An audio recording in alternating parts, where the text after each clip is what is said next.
करते हैं और आप सब लोगों का स्वागत इस चौपाल में करने का काम करते हैं। अभी प्रदेश अध्यक्ष युवा के राजेश यादव जी कह रहे थे जब आपकी सरकार बनेगी, हम इनको कहना चाहते हैं जब नहीं 2025 में ही बनेगी। बनाना है कि नहीं बनाना है? हाथ उठा करके बताइए, बनाना है ना? आप सब लोगों को हम बताना चाहेंगे कि देश भर में नहीं पूरे विश्व में सबसे युवा अगर देश कोई है तो वो भारत है, और पूरे भारत में कोई सबसे युवा प्रदेश अगर कोई है तो वो बिहार है। अब बिहार में ठाना है और आप लोगों को नया बिहार बनाना है। तो जब नया बिहार बनाना है, देश का सबसे युवा प्रदेश बिहार है, यानी युवाओं की जनसंख्या पूरे बिहार में जिनकी आयु 25 वर्ष 18 से 25 वर्ष है, उनकी आबादी 58% है। कितना? 18 से 25 साल के, यानी सबसे ज्यादा आबादी 25 साल के नीचे वालों की है, नौजवानों की है, युवाओं की है।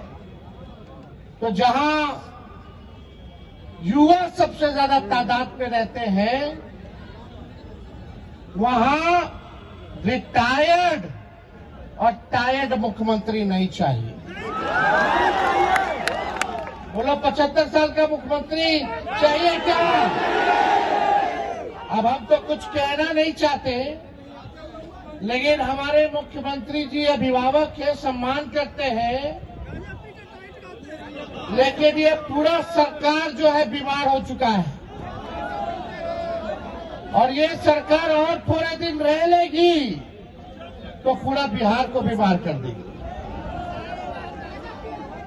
आदरणीय नीतीश कुमार जी से अगर कोई पूछे कि अपने मंत्रियों का नामे बता दीजिए, कौन कौन विभाग के कौन कौन मंत्री है, तो नहीं जानते होंगे। विभाग के सचिवों का नाम अगर पूछ लीजिए तो वो अपने विभाग के सचिवों का भी नाम नहीं बता सकते। वो तो छोड़िए, अपने उप मुख्यमंत्री का दो गो है, दो है ना, एगो फाउल माउथ है, एगो लाउड माउथ है। कल जम करके हम लोग क्लास लगाए, तो दोनों उप मुख्यमंत्री सदन में झूठ बोल रहा था। सबका झूठ बता, जो सदन में झूठ बोले वो जनता के सामने कितना झूठ बोलता होगा। इसीलिए बीजेपी को बोलते हैं बड़का झूठा पार्टी। इतना झूठ बोला ये लोग। लेकिन आप सोचिए, मुख्यमंत्री जी से अगर पूछा जाए कि अपने दोनों उप मुख्यमंत्री का नाम बताओ, तो उनको अधिकारी लिख करके देता है, तब पढ़ करके नाम बताते कि फलना जी हमारे उप मुख्यमंत्री। तो मेरा कहने का मतलब है 15 से 29 साल की आयु वर्ग में लगभग 31.9% युवा शिक्षा, रोजगार या प्रशिक्षण में शामिल नहीं है। और इस श्रेणी में महिलाओं की स्थिति और भी चिंताजनक है। लगभग 57% महिलाएं इन गतिविधियों से वंचित है।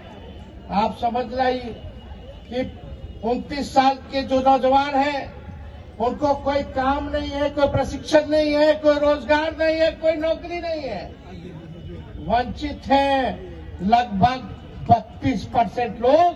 और उसमें से महिलाओं की स्थिति और चिंताजनक है। लगभग उनमें से जो महिलाएं हैं 57% वंचित है शिक्षा से, रोजगार से, नौकरी से।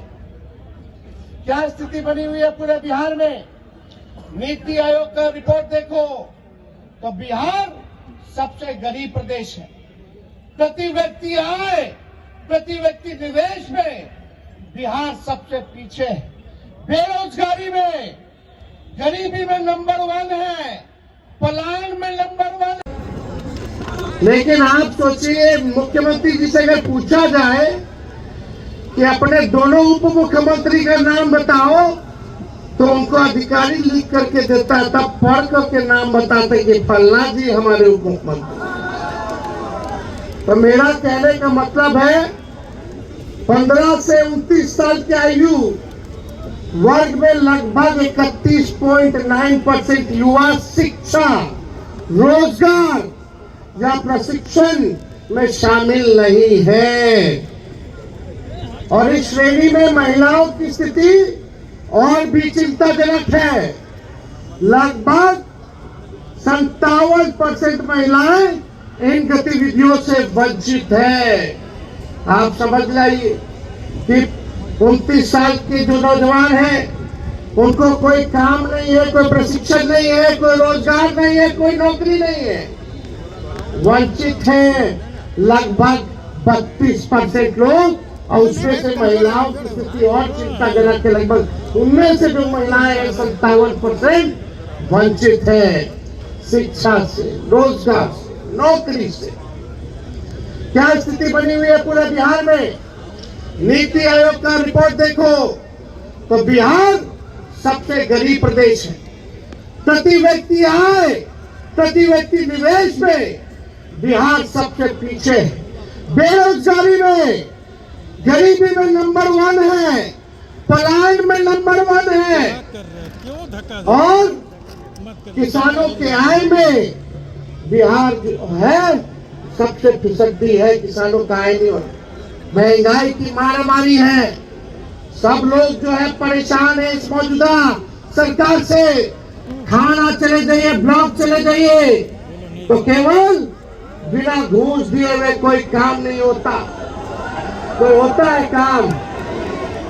तो आप सोचिए, एक और आंकड़ा हम आप लोगों से पेश करना चाहते हैं।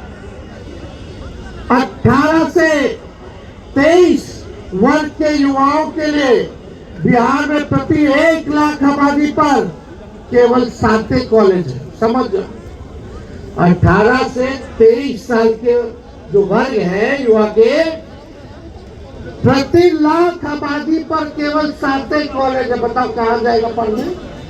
कहां लिखे जाएगा? सब काम के लिए बाहर जा रहा है, पढ़ाई कर रहा है।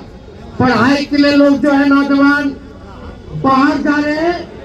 नीतीश कुमार जी ने बिहार में को 20 साल किया। नीतीश कुमार जी ने बिहार में 2 पीढ़ियों को बर्बाद करने का काम किया है, और इनको एक और मौका मिल जाएगा तो तीसरी पीढ़ी भी बर्बादी करने का काम करेगा। 534 प्रखंड है पूरे बिहार में। 534 प्रखंड है बिहार में। उनमें से लगभग 400 प्रखंडों में डिग्री कॉलेज नहीं है। यूपीएससी का बहाली हो, एसएससी का बहाली हो, हर परीक्षा में पेपर लीक हो रहा है कि नहीं हो रहा?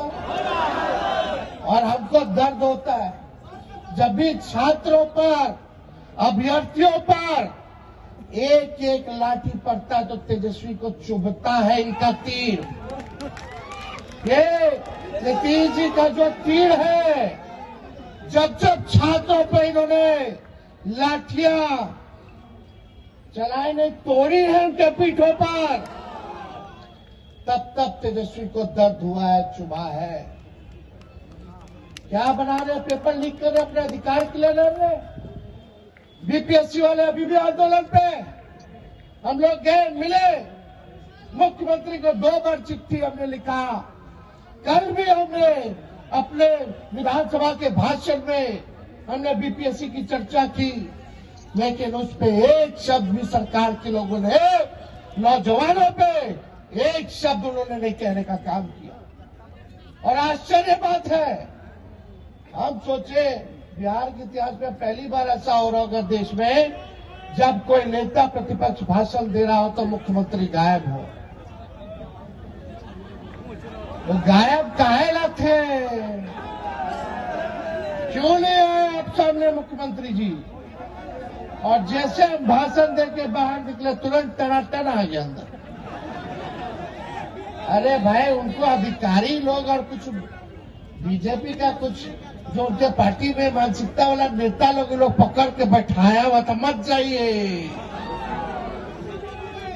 अब तो केवल मुखौटा है, रिमोट कंट्रोल कहीं और है नीतीश कुमार जी का। तो आप समझ जाइए क्या स्थिति बनी हुई है। कोई जवाब नहीं। हमने बोला बीपीएससी के छात्रों को न्याय मिलना चाहिए, और हम इस मंच से भी कहना चाहते हैं, उन छात्रों के साथ खड़े हैं, उन अभ्यर्थियों के साथ खड़े हैं। हम लोगों ने सदन में भी आवाज उठाया, कल भी हमने सरकार के सामने हमने बात को रखी है।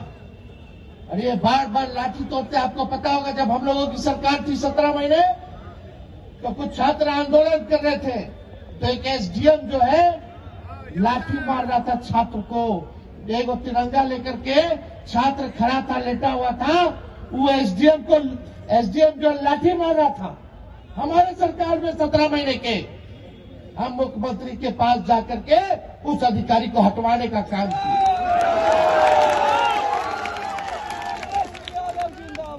हटवाने का काम किया उस अधिकारी को, लेकिन हमारे सत्ता से बाहर जाते ही उसी रिटायर्ड अधिकारी को एक्सटेंशन देकर के सरकार ने फिर से काम दे दिया।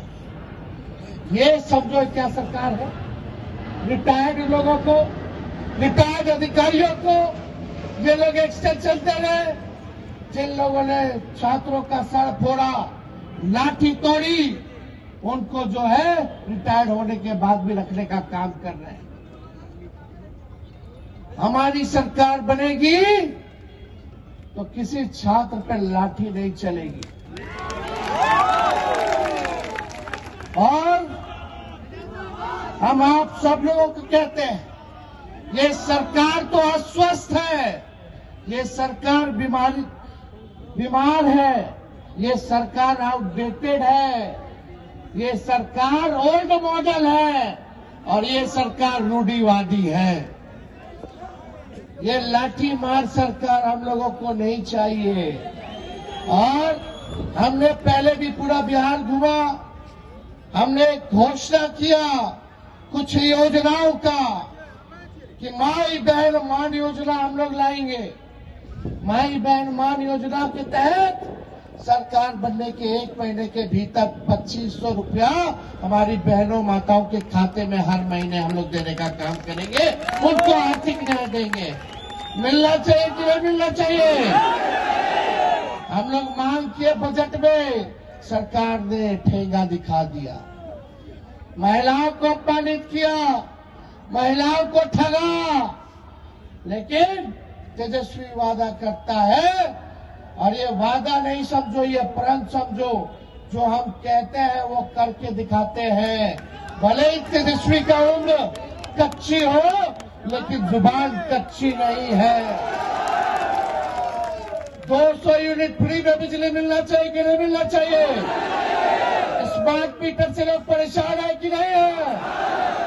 तो हमारी सरकार आएगी तो 200 यूनिट फ्री में बिजली देंगे। और यही नहीं, वृद्धा पेंशन, दिव्यांगों का पेंशन, बुजुर्गों का, विधवाओं का पेंशन, बगल के राज्यों में 1000 रुपए, अब बिहार में कब से है 400 रुपए। इस महंगाई के दौर में 400 क्या होगा? तो हमने ऐलान किया दिव्यांगों के लिए, विधवाओं के लिए और वृद्धों के लिए 1500 रुपया, 400 से बढ़ाकर 1500 रुपया हम लोग करने का काम करें। होना चाहिए कि नहीं होना चाहिए? ये गैस सिलेंडर, गैस की कीमतें 1200 रुपए मोदी जी, नीतीश जी ने कर दिया। उस 1200 को हम लोग 500 करने का काम करेंगे, 500 रुपए करने का काम करेंगे। और हम इस मंच से अभी इन्होंने प्रस्ताव दिया, राजेश यादव जी ने, कि युवा आयोग का गठन होना चाहिए। हमारी सरकार बनेगी तो 1 महीने के अंदर हम लोग कैबिनेट का डिसीजन लेकर के युवा आयोग का गठन कराने का काम करेंगे। और यही नहीं, आज सबसे बड़ी घोषणा इस नौजवानों के बीच हम करना चाहते हैं, इस युवा चौपाल में करना चाहते हैं। बहुत नौजवानों की मांग है, डोमिसाइल लागू होनी चाहिए। लागू होनी चाहिए कि नहीं होनी चाहिए? कई जगह झारखंड में भी 100% स्थानीय। ये गैस सिलेंडर, गैस की कीमतें 1200 रुपए मोदी जी नीतीश जी ने कर दिया। उस 1200 को हम लोग 500 करने का काम करेंगे, 500 रुपए करने का काम करेंगे। और हम इस मंच से अभी इन्होंने प्रस्ताव दिया राजेश यादव जी ने कि युवा आयोग का गठन होना चाहिए।